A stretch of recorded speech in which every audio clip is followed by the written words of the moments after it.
There is also a northern ethnic group park in the village, which shows some information about China's northern ethnic groups.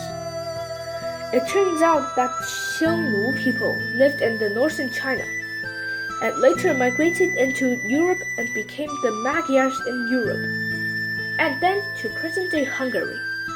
The Khitans and Mongols, which we are familiar with, split from the Xianbei people in the past, and the Xianbei and Wuhuan, which was destroyed by Cao Cao during the Three Kingdoms period, both originated from the Donghu people in the past.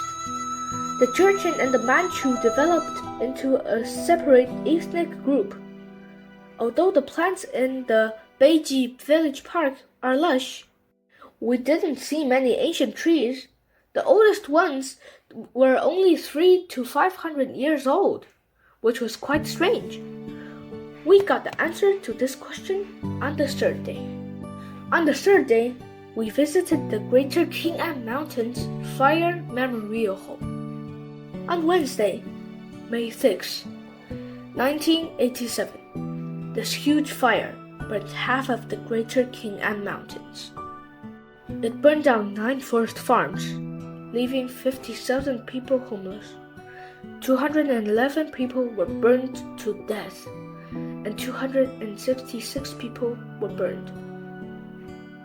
Although the country tried its best to fight the fire, it took nearly 50,000 strong firefighting force composed of forestry workers, forest police, and fire police, and the People's Liberation Army nearly a month, or 28 days, to completely put out the fire.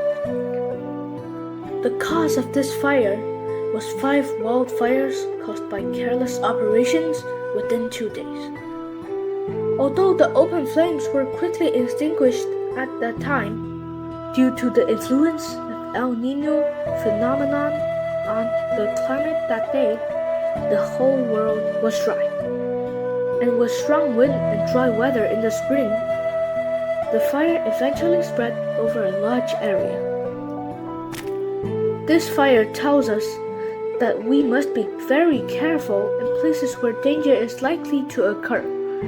There were 5 wildfires caused by improper operations in just 2 days, which shows that the management at that time was very chaotic. If you are not very careful and the workers don't follow the rules, a huge disaster will occur once the external conditions change. On the way back to Mohe railway station, we also passed by a reindeer park, where we could feed reindeer and sika deer. The reindeer would come up to you and snatch the moss and corn you brought, which scared my mom a lot. This is our trip to Mohe, the northernmost city in China.